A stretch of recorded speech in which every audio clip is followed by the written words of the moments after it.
Então, tudo que eu narrei até aqui é porque eu queria mostrar para vocês, mais ou menos, né, de uma forma bem resumida, como era o processo no dia de Yom Kippur, o dia da expiação, o dia de perdão pelos pecados. Você vai ver que o povo judeu até os dias de hoje comemora essa festa. Lembrando que a igreja precisa comemorar? Não, você precisa entender que na nova aliança essas festas, elas são sombras que elas estão apontando para realidades muito maiores. A realidade da primeira grande convocação, que inclui a festa da Páscoa, dos pães ázimos e das primícias, se cumpriu na primeira vinda de Jesus. A segunda grande convocação, que inclui a festa do Pentecostes, se cumpriu no derramar do Espírito Santo, lá em Atos dos Apóstolos. Agora, a terceira grande convocação, que inclui Festa das Trombetas, no primeiro dia do mês 7. Festa da Expiação, no dia 10 do mês 7. E a Festa dos Tabernáculos, Festa das Cabanas, que é no dia 15 do mês 7. Essas três festas, elas estão associadas à segunda vinda de Jesus e ao livro do Apocalipse. Então você vê ali, Festa das Trombetas, apontando para o período em que a igreja vai estar tocando debaixo da unção de Deus, anunciando a palavra de Deus. Tocar trombetas está associado ao falar da palavra de Deus, ao anunciar a palavra de Deus. Durante esses dias, esses 10 dias, porque trombetas não eram tocadas só no primeiro dia, né? Como muitas pessoas associam, dizendo, houve toque de trombeta, a igreja foi arrebatada. Não. Durante os 10 dias, até o dia da expiação, era tocada trombetas. Por isso que Paulo vai usar a expressão ao som da última trombeta, porque a última trombeta era lá no dia 10, né? A última trombeta era lá no dia 10. Então, ao som da última trombeta vai acontecer um mistério. Os mortos serão transformados, depois nós, os que estivermos vivos, nós subiremos para o encontro com o Senhor nos ares. Paulo fala disso em 1 Coríntios 15, versículo, se eu não me engano, versículo 22, 23, 24, né? Ali ele começa a declarar o mistério, né? Cristo as primícias, depois nós na sua vinda. Aí lá pelo versículo 51, 52, 53, ele vai falar do mistério da ressurreição, que inclui o arrebatamento, né? E aí, quando você vê em 1 Tessalonicenses 4, do 15 em diante, ele volta a falar sobre isso, onde ele vai citar a passagem do arrebatamento acontecendo. Você vê que 1 Tessalonicenses fala de uma trombeta, você vê que 1 Coríntios fala sobre o som da última trombeta, você lê Apocalipse 11, você vai ver o toque da sétima trombeta e você vê ali as pessoas ressuscitando para receber galardão. Então você vê que está tudo associado à última trombeta. E essa última trombeta, ela acontece quando? Lá no dia 10. Começava no dia 1º do mês 7 e ia até o dia 10 tocando trombeta, onde o povo fazia passar trombeta sobre a terra, anunciando que as pessoas deveriam se preparar. Por quê? Porque estavam para ser julgados.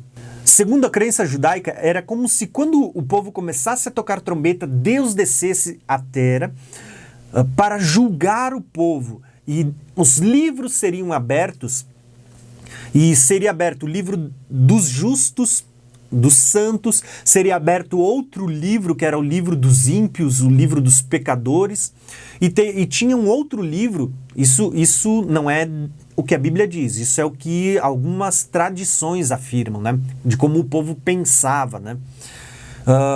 Tinha um terceiro livro que era um livro que não falava nem dos justos nem dos ímpios, né? Nem dos santos e nem dos condenados, mas ele está falando de um terceiro livro onde tinha o restante, né? Se for verdade, a gente pode lembrar que vai ter a igreja do Senhor, os santos, vai ter os ímpios, aqueles que vão aceitar a marca da besta, aqueles que vão se unir à besta, e vai ter as nações que não fazem parte nem de um nem do outro, mas que vão entrar com vida para o milênio. Se essa tradição for verdade, ela até que faz sentido, né? Mas você vai perceber assim, que durante esses 10 dias eram dias em que o povo tinha que se preparar e no 10º dia eles tinham que jejuar durante 24 horas. A tradição, muitos judeus vão falar que era durante 25 horas, né? Era pelo menos meia hora antes do dia 10º começar e até meia hora depois do dia 10 começar, encerar, né? Mas o povo deveria jejuar durante um dia, onde o povo deveria afligir as suas almas, confessar os seus pecados, não deveria trabalhar. Aquele que trabalhasse nesse dia seria eliminado. Os homens não deveriam se achegar a mulheres nesse dia, eles deveriam literalmente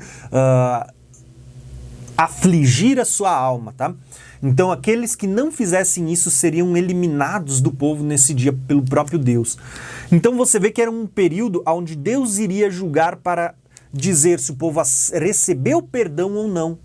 E esse dia da expiação aponta para o final dos 7 anos da grande tribulação, quando Cristo vai vir, e pouco antes você vê aquelas 7 aspersões de sangue, falando das 7 taças da ira de Deus sendo derramadas sobre a terra. Só depois disso você vê o sumo sacerdote se despindo dessas roupas de sacrifício, se vestindo para o dia, para as comemorações, né? Tá.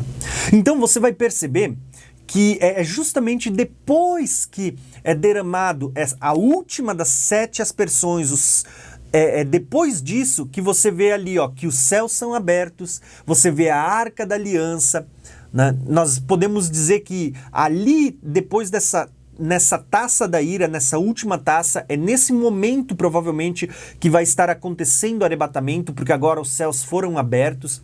Agora o templo de Deus foi aberto. Antes a Bíblia, Apocalipse dizia que ninguém podia entrar até os céus até que se consumasse a última praga da ira de Deus. Agora o céu se abre e se vê a Arca da Aliança no céu.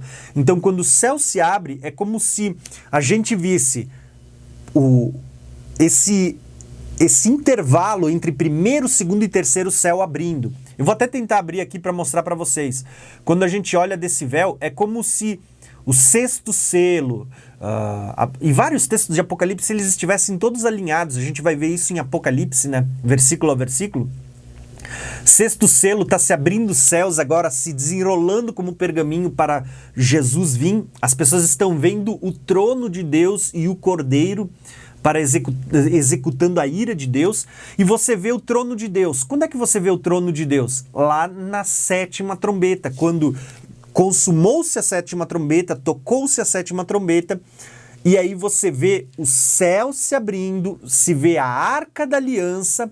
Então perceba que está abrindo esse céu aqui, o céu se recolhendo como pergaminho no 6º selo, e está se abrindo esse véu aqui, aonde parece que o povo que está aqui na terra está vendo esse véu e esse véu aberto, e o povo está vendo a Arca da Aliança, está vendo o Cordeiro, e eles estão vendo a ira de Deus, os últimos flagelos sendo executados, tá? Então, existe um mistério que hoje eu não vou falar dele aqui, eu vou deixar ele bem vago nesse vídeo, porque eu quero abordar isso com mais propriedade quando a gente estiver abordando o Apocalipse versículo a versículo, tá bom? Aqui eu só quis mais ou menos mostrar para vocês como existe uma grande ligação com o dia de Yom Kippur, o dia da expiação, tá? E que também vai narrar os últimos sacrifícios e a vinda do Senhor, né? E arrebatamento da igreja, a volta da igreja junto para a terra, para a batalha do Armagedon, onde você vai ver o sangue vertendo sobre a terra até os freios dos cavalos. Então, basicamente é isso que está acontecendo. E, pelo que me parece, esse intervalo entre o dia da expiação, onde você vê alguns recebendo o perdão nesse dia, por isso que eu não consigo associar e entender como uma igreja pode ser arrebatada 7 anos antes se o perdão de pecados só é dado aqui no dia da expiação. Se antes disso todo o povo tinha que se humilhar, na verdade. Não tinha gente comemorando, gente dizendo, olha, eu não preciso passar por esse dia da expiação porque eu já estou isento. Né? Eu vou estar lá junto com o sumo sacerdote lá dentro. Eu já estou lá dentro no santo junto com o sacerdote. Eu não preciso passar por esse dia da expiação.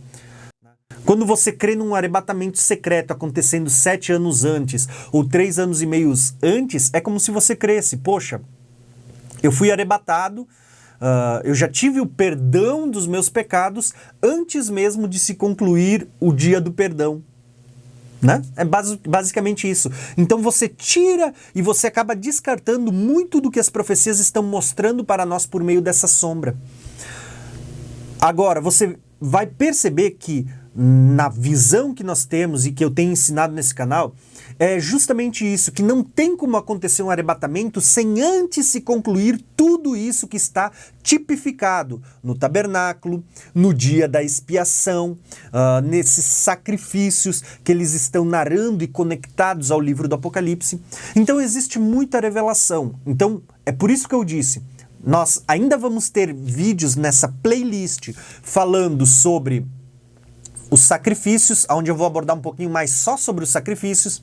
Nós vamos ter aqui vídeo nessa playlist falando sobre as vestes sacerdotais e outras coisas que eu não falei nesse vídeo, vamos ler textos.